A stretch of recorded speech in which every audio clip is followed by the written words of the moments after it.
The petite lady, too busy to teach you a lesson about divorce. This is beyond me. I have no idea where to go. We have spent nearly 6 years together and nearly 3 years married. After just a year of marriage, I discovered last year that my wife had slept with someone else. I was intrigued and a little angry at the same time. Let's go back to 2 weeks ago, when my wife was assisting a friend in getting to work. There's something fishy about this. After she hadn't been home for about 3 months, I installed something on my computer and discovered that she had an affair in August of last year. It appeared as though a heart attack was about to come. We had a peaceful conversation about it, and I told her I was ready to forgive her because I had been so bad at showing affection for a long time. We only really bonded once every 2 months, if at all. I was primarily to blame. She continued to remain at her friend's house, though, and I couldn't shake the unsettling feeling. When the time was right, I looked through her phone. Once more, I was correct. She was actually falling hard for this other guy, who turned out to be a jerk and had cheated on her. I lost it entirely. I just started screaming and cursing. Nothing violent. You understand the gist.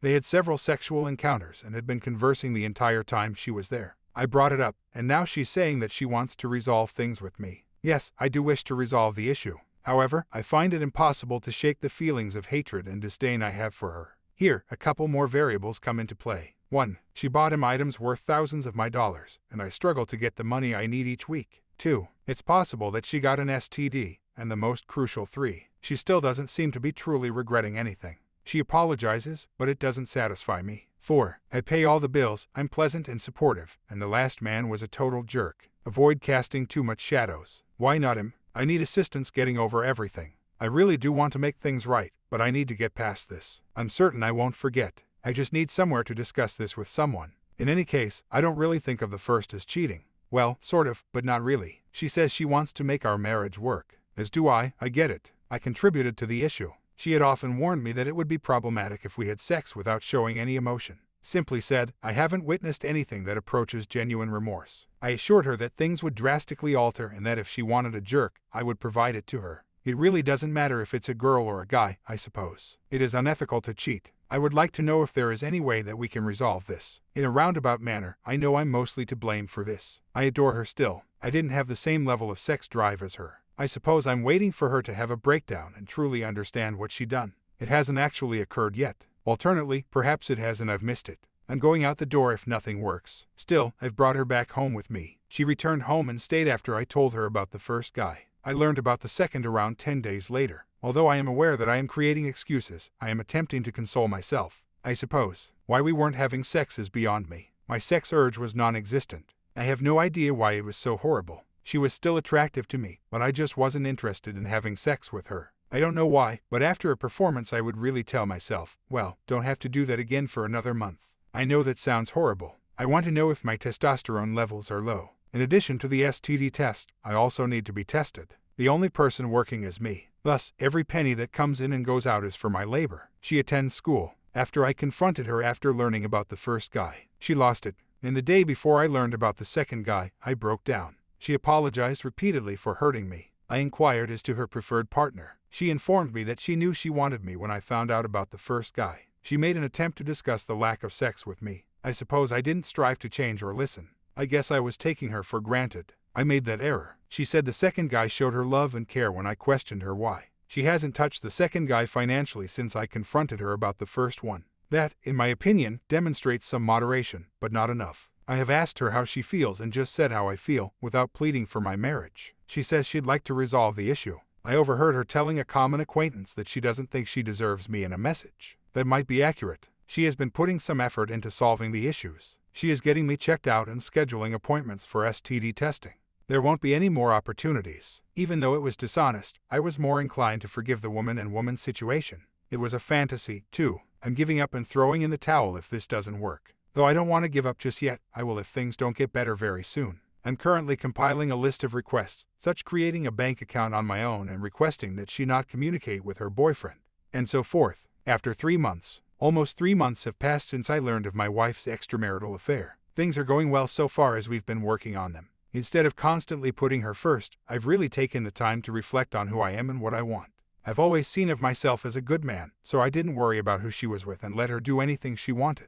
As well as her current location. Those times are long gone. I've become a little bit of a jealous person. Both good and bad periods come into our lives. Though I've moved on, I've not forgotten. She doesn't have my full trust. She is aware of this. To date, I believe that my two main issues are the triggers and the distrust. Even when there is nothing going on, I get the impression that my wife has more male friends than female friends since she has always had them. I wanted to stop, and I've checked. Though perhaps I am asking too much, she is not putting as much effort into the marriage as I believe she should. She is not in communication with the OM. I have never been the kind to voice my opinions, but that has evolved. I tell her exactly what's on my mind at the moment, without holding anything back. I haven't yet lost it and started crying uncontrollably, which I am currently waiting for. My wife still has a lot of growing up to go, I've realized. Many of her enjoyable adolescent days were lost to her. Her father died when she was 17, and her mother passed away when she was 7.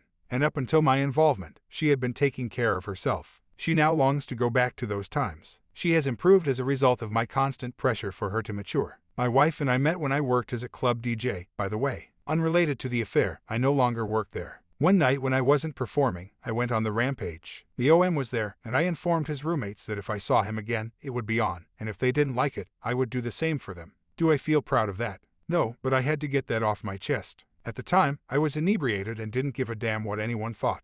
I find it bothersome that only 2 individuals approached me and placed the bird in my ear out of everyone who was aware of the event. Her family and friends are among the people who knew her, some of them even attended our wedding. They have also betrayed me, I feel. I believe they ought to have informed me if they were aware of what was happening.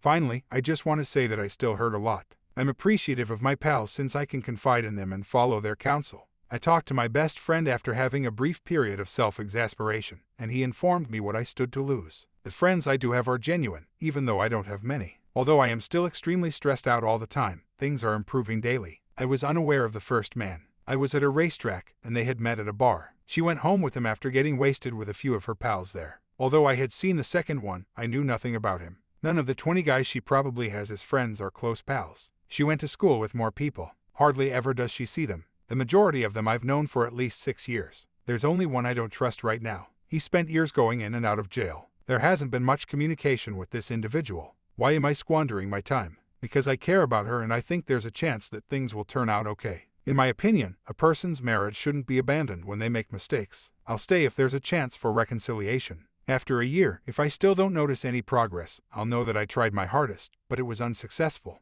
There aren't any close man pals, as I mentioned. I believe that the majority of her male friends are trustworthy. I brought up the person I don't trust. She doesn't really spend a lot of time with these guys or really communicate with them frequently. She will strike up a conversation with them if she sees them in a store. I am well aware that the affairs were not my fault. I did put all the guilt for the affairs on myself when I initially learned about them. However, I can clearly understand that my lack of action is not the problem. I've admitted to her that, although I wasn't following my own instructions, it didn't mean I should have cheated. Had the situation been that dire, she ought to have filed for divorce. I am aware that she didn't enjoy her marriage. I was at blame for that. Intimacy was completely absent. She therefore made the incorrect decisions and filed for divorce rather than acting morally. She kept confiding in me about her problems, but I was blind to her misery. I was at blame for that. I am kind of relieved that things transpired as they did. As crazy as that may sound, I've never set boundaries and have always been overly kind. I can't be like that, I see now. In a sense, we are beginning anew. However, I don't trust anyone.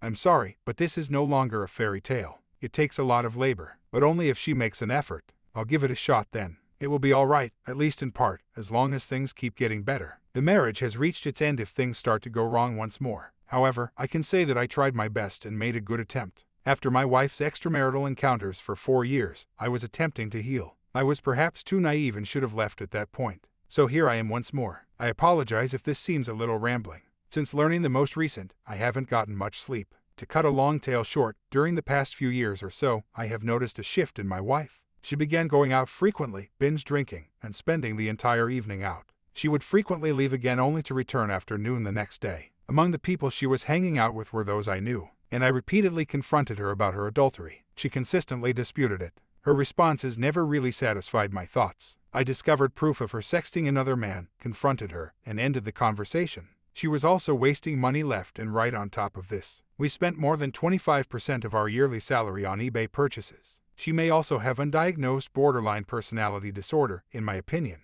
The lies were too much to take. I've been worried about this guy ever since the last time. Sometimes he would hang out with my wife's pals. Big time met a mistreatment victim. I repeatedly brought up this individual with the wife, but I never had any evidence. She consistently refuted any events ever occurring. I won't go into too much detail about how I discovered the evidence that they were having sex. But after learning for sure, among many other things, I made the decision that this marriage was ended at that very moment.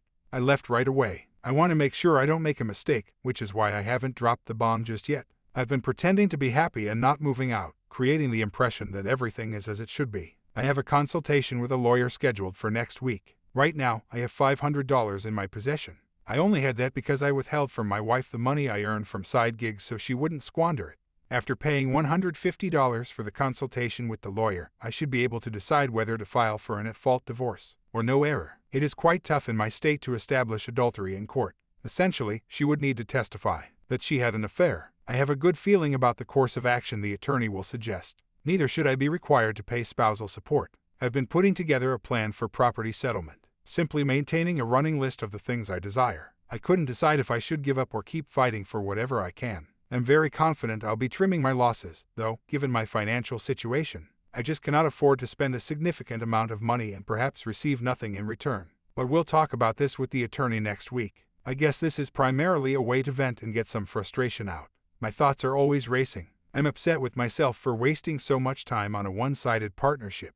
I used to think she could do no wrong. I have endured continual criticism, emotional abuse, cheating, and complaints. She put the blame on me from the very first affair. She wasn't met by the fact that I was allegedly never home. I acknowledge that I occasionally put other people before her. Perhaps I did spend a lot of time on enjoyable pastimes when I was away from home. I always made an effort to recommend activities for her to enjoy and invited her to attend. Even when I gave up some of my hobbies to spend more time at home, it was never good enough. Either she was arguing all the time or she was glued to her computer, playing online games. I realized now that I wasn't getting what I needed. Why would someone want to play a game at home with someone who has been in a state of mental trance for 3 hours straight? Her complaints about sex were constant. Quantity, not quality. Never enough, and I would frequently attempt to take the lead. I wasn't romantic enough, though. One of her favorite quotes was, "Sex shouldn't be planned out." Yes, I'm just as happy having impromptu sex as the next person. However, it is not feasible to work more than 60 hours a week, come home, and immediately climb into bed. Have to get ready, take a shower, and these things require some planning. My thoughts are now going to the future. What does the future of partnerships hold for me? Can I ever trust anyone again? Will I sabotage a second romance? How can I take care of myself? I have severe issues with my self-esteem and have allowed myself to go over the past few years. I struggle with social anxiety. Maybe now I can focus on improving myself rather than attempting to please someone who showed me absolutely no empathy. It's time to start working out and hanging out with my buddies, whom my wife avoided in favor of her drama-loving friends of the week. She has really fled from all of her respectable pals over the past few years. Thank God, no children. I began to yearn for a child about 2 years ago. My friends were expecting their first children. That's one of the few thoughtful things Mom did for me. Despite my current desire for a child, I am relieved that we are not giving into pressure to have one. She bought the house before we were ever acquainted. I never received the title. I am aware of this stupidity. Since I invested a lot of money and time on the house, I might still be eligible for a portion of the equity. The majority of the items in the house are completely useless, and existed prior to my move-in. Very few things are on my want list. I honestly don't think I'll be fighting for much of this anyhow, as it will likely be the largest problem throughout the entire divorce. To be honest, there are only 10 or so things in the entire house that I truly want. I'll hold off to hear the attorney's response. Her maxing out credit card debt is another problem. This occurred while she was spending a lot of money on eBay. In the end, she made the choice to use credit counseling. It wasn't a great concept in my opinion, but whatever. Since her credit was stronger than mine at the time, I know she opened the cards in her name. After that, she gave me a card connected to that account. A couple lawyers I spoke with said they charged roughly the same. Based on a friend's recommendation, who recently went through a divorce herself, I chose this one. A part of me wants to watch her go broke and completely suffer, and another part of me simply wants to get out of here with the few things I desire and be done. The more I consider it, the more I wish that she will suffer greatly upon realizing how unstable her ways have become. I've said it before, but I'm pretty confident she has BPD, every single other indication that I observe. I have the strange impression that she'll paint it in too negative a light. Such sorrow. Moving on to the following one. I just cannot afford to take too long with it. The best I can aspire for would be an instantaneous at-fault divorce. A brief set-a-night update. What a weird day this has been. I could sense my codependency starting to flare up a little. I then turned back to my evidence and went through it once more, if nothing else, to incite a small amount of rage in order to persevere. In any case, I was much more attentive. Discovered 3 more instances of her cheating. 2 of these date back to the 6 months following our nuptials. I couldn't verify it, but I had a thought about one of them. I'm amazed, not angry or irritated at all. I have spent the previous few years blaming myself for a lot of the issues in our marriage. I married a serial cheater, it turns out. Better news, I have leads on 2 rental properties. My close pals have all offered their support. Everything from furnishings to moving assistance. I'm interested to see who will follow me after I depart. That is, our shared pals. That's all I have to say for now. Tomorrow I'm going to look at additional houses. I'm genuinely curious about a number of things regarding my relationship as a whole. If nothing else, I would really like to know if I made a mistake and how big it was to perhaps help in future relationships. My wife would always complain that I wasn't spending enough time at home when we first got married. I did dedicate roughly 20 hours a weekend to some of my hobbies. Roughly 6 months out of the year, 3 nights a week, a few hours each night, and every other set.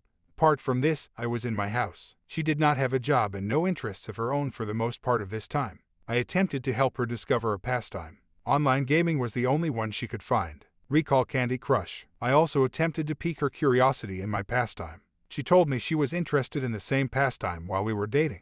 However, she refused to participate once we were married. This, she says, is the reason she cheated. All well, so the marriage as a whole. She also said, and this is probably true, that I wasn't affectionate enough after we got married. I have never been a big lover of PDA. I suppose it's just that I think things belong in the bedroom. Not that I didn't give her a public kiss or hold her hand. I was rather uncomfortable making out in public. I would always kiss her cheek more than anything else. Really, when we went out, I didn't dance. She has been saying, among other things, that I didn't do the things I did to obtain her, similar to massaging her feet. She claims that when we were dating, I would constantly rub her feet. Really, I only did it once or twice a month. I'm not sure how that came about. I was always watching out for the house. In order to make sure we could get through a difficult time, I would try to earn a little additional money. Along with cooking and cleaning, I did my own laundry. She just needed to pay the bills and wash her own clothes. I started feeling resentful about it after doing everything else. She might do a single dishwasher load when I brought it up, and then get mad at me for not unloading it. I think I'd make a nice catch. I work hard, am dependable, and am honest. Yes, I most definitely struggle with affection. Kindly select my tale to learn about my other issues. Please be harsh with me, I think I need it. I believe there was a possibility of making amends. She sobbed and pleaded with me not to leave, saying she was sorry and that it would never occur again. I also believed that I was to blame for her adultery. Yes, it's foolish, I know. It took me a while to realize that there were 2 separate guys. They were just discovered concurrently by me. However, she had to see my proof before she would confess. It turns out that I recently discovered evidence of 2 other occurrences that occurred before these. She has probably cheated on me many times with 7 or 8 different individuals, at least. I had no idea that she was a master manipulator and liar. She would complain that I wasn't spending enough time with her, even though I was spending well over 20 hours a week with her. I reduced my time away from home and increased my time spent at home. Remember those internet games? She played these games for at least 4 hours every night, and most of the time longer, as I sat there. It turns out that she really enjoyed that. She would also sleep for at least 12 hours every day, and on the weekends, she still does. She was asleep when I tried to include her on the weekends. I think she went twice when I invited her because she wanted to go out and drink with her buddies. It's okay, but she insisted that I go too. I got the impression that she was unwilling to compromise and just wanted things to go one way. She had to have her way or have no way. I will definitely be leaving her. In the past, I didn't because I thought there could be a chance. I firmly refused to put myself through the mental anguish this has caused me to endure in light of the most recent facts. It might have worked out if she had come honest and revealed everything right away. Gaslighting and the trickle truth really got to me. In addition, I think I have serious codependency issues. Even after everything she has done, I still want to support her. I have to forward with the divorce, separation. I have to push myself to finish it. I spoke with a lawyer today. Went incredibly great. He stated there shouldn't be any issues at all. I asked him if I might be charged with abandonment now that I had moved out. He replied that considering my circumstances, no court in their right mind would approve that. He added, I have to wait 12 months, and I'll give them $600 if I want a divorce. They gather the necessary documentation, deposition, and most likely avoid ever having to appear in court. Second tale. Regretfully, I find it hard to articulate my circumstances. After graduating from high school, my wife and I have been dating for more than 11 years, and we have been married for 2.5 years. We have a dog and purchased a house 3 years ago, and this autumn even became godparents to our friend's son. I've been aware for the past 15 days that my spouse is having an extramarital affair with one of her clients. She was once a counselor for abuse. I happened upon it after observing certain changes in my wife's behavior. When I first saw her, she was always carrying around her cell phone. She would go from room to room in the bathroom to take a shower, etc. She usually goes to bed and wakes up early, so she was staying up much later than usual. The most concerning thing I observed was how aloof she seemed to be. It was as though I wasn't even there. When I eventually got a chance to look through her phone a few days later, I discovered some unsettling texts she had sent to a number that wasn't on it. It was implied that she had spent time with them and that she was missing them. When I challenged her about them, she claimed that it was just entertainment and that nothing was happening. She turned the conversation around on me, saying that she was uncomfortable because I've been too comfortable, and that she felt like she was treading carefully around me when I pressed the subject and demanded answers. I tried to ignore her comment regarding the text, taking it at its value. In addition, I made an effort to modify the way I handled some of the concerns she raised. Sadly, after a few days I had had enough and checked our cell phone account to see how much and for how long she had been texting this individual. She declined to identify the person. She has been communicating with them for more than 2 months, and the past 3 weeks have seen a noticeable increase, so what I discovered really shocked me. I chose to look up the phone number she was messaging, although at the time, I thought the information I found was strange. Things didn't really change throughout the course of the week, so I couldn't resist checking that history. Usually everything seemed alright, but she would really go there when she would say she had to work late. She doesn't smoke, but when she would come home, she would smell like cigarettes, and she couldn't manage to be around it without having a migraine. Throughout it all, I tried to be lenient with her, possibly because I was in denial and wanted to believe her when she said it was nothing. I had essentially worked out when she had visited this individual and verified that it was, in fact, one of her clients. I approached her after about a week of this, asking her why she was messaging this person so frequently and identifying them. Once more, she declined to discuss anything and persisted in trying to pin it back on me. When I first brought it up, she had already left the house to go visit her mother since I had mentioned what I had seen. I took what she was saying, or not saying, for what I wanted it to be and attempted to see if anything would change, but I turned around and came back again. Stupid me. I gave it another go a week later, but this time I approached it with the knowledge that you are seeing and chatting to someone else behind my back. She persisted in denying everything and calling it insignificant, and it led to a major altercation. She really broke me even more when she said, at the end of the battle, that she didn't know what she wanted anymore, including whether or not she wanted to get married. I felt completely defeated and was unable to go to work the following day. I went from being depressed to being furious and prepared to attack at the slightest thing when she got home from work, but she was behaving like everything was all right. I attempted to accept this as a harbinger of good things to come. Regretfully, I've come to understand that it was essentially a facade. After another week, she has to travel to Atlantic City for a work conference. I wasn't expecting her to return home until after supper because it was an all-day event. She hadn't spent time with the individual for 2 weeks at this point, so I was beginning to feel better about things. All they were doing was conversing. We exchanged texts all day long, but I had a hunch that she would stop by there on her way home from the conference. Attempting to play it safe, she claimed that she and a colleague had gone out to dinner following the conference, followed by shopping and gambling. I had no choice but to wait for her to get home at this point. When she finally did, she changed into new clothing in the bedroom, immediately proceeded to the bathroom to wash her face, and basically went straight to bed. She had gone there, I discovered, and had lied to me about when they had left AC. I asked her what we were doing to ourselves at this point. We had not spoken about anything in a week and things were left very vaguely. I probed more, asking where she was, keeping in mind that the coworker she went with was also in recovery and didn't gamble. That is, they refrained from gambling later. I persisted in pressing her even as she insisted there was nothing more going on. At last, she blurted out that she had been thinking for some time that she no longer wanted to be married. I attempted to have a longer conversation with her about that, but all she did was go to bed in the guest room. She wakes up the following day and everything seems to have happened the night before. I made the decision to leave the house at this moment and go for a drive. I told you before I went that we needed to talk about our problems and that whatever was going on needed to end. I advised her to cease meeting or speaking with someone else, and we should carefully consider our options moving forward. She mentioned little more than that she was single. She contacted me while I was gone for a few hours, telling me that she would see me for dinner later since she had to head into work for a little time. We had a group of buddies heading out with us. We spent the remainder of the weekend together, and it turned out to be exactly what it was. She stated that she wanted time and space to come to her own conclusions on Monday morning before heading out for work. I told her that I was cool with anything that got her to talk about this stuff, but she had to be honest. She continues to speak with the individual after another week, and it's killing me. She goes there again, and I'm growing angrier and irritated. She informs me that after working till 2, she had to see her grandma and then proceed to another office. I knew my grandma saw this guy, but I couldn't really doubt the fact that she was ill, and finally stated, "You are lying to me in seeing this guy," and I pulled out his name on Monday of the next week. She was surprised that I was aware of his identity and that he was a customer of hers. She refuted the existence of any affair and the fact that he was even her customer. At last, she acknowledged that she had been lying to me about who she was talking to and that she sometimes didn't get home from work until later. I followed up, but it didn't work out. We attempted to discuss it after she reiterated her earlier statement that she no longer wanted to be married. We agreed in the conclusion that we would try to resolve our differences, but we would need to discuss it further the following day. She changed her mind and claimed she wanted out when we chatted the following day. I asked her whether she wanted to be with any other person, or one of her clients. Next, proceed. She stayed put and continued to insist that it wasn't her customer. We truly came back to the point where we both needed to reflect on our needs and desires for our relationship as a result of my pushing.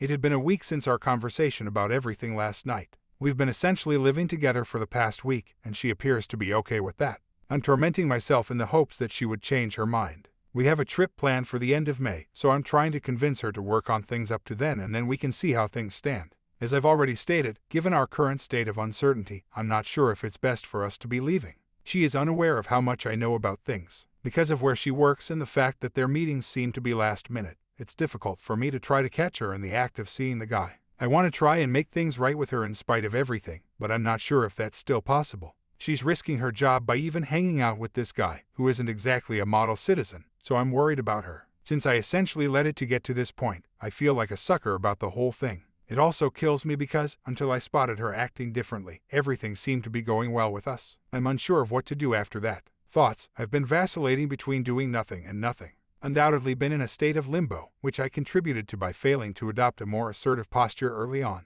I never had a reason not to believe her, so I wanted to believe everything she said. Actually, I was living in denial. I'm currently attempting to determine how to approach her directly about what she's doing to me and eventually us. But I also believe that turning 180 degrees is the right course of action. Is there, if any, a happy medium between confrontation and compromise? Taking her out by force, doing the 180, or choosing the opposite? I'm tired of being the doormat, even though I don't think anyone enjoys it when it occurs to them. All I have to do now is figure out how to manage it the best manner possible for me. Update: I spoke with my wife about it. I told her that I couldn't keep living this way and that all I wanted for her was to be happy. I deserve better than that, and I'm sick of her lying and treachery. I told her she had to move out or go to North Carolina. My line was drawn in the sand. She sat there, expressionless. I made an effort not to press for clarification, but I was powerless. She remained silent, just stating that since I presumably already knew everything, there was no reason for her to speak. At this moment, I'm not sure how feasible reconciliation is in practice. I have no control over that. My comment: reconciliation is not really possible, and it is also obviously beyond your power. It's her choice. She has always owned it. She makes it very evident that she no longer wants to be with you. Put her to the side and move on since you are getting a divorce. You won't go anywhere by hatching schemes to try and get her fired or to end the affair. They will just cause you great financial hardship and make you give up on getting a civil divorce. Additionally, there's a strong likelihood that you will continue sending her a support check each month for many years to come if she doesn't have a job.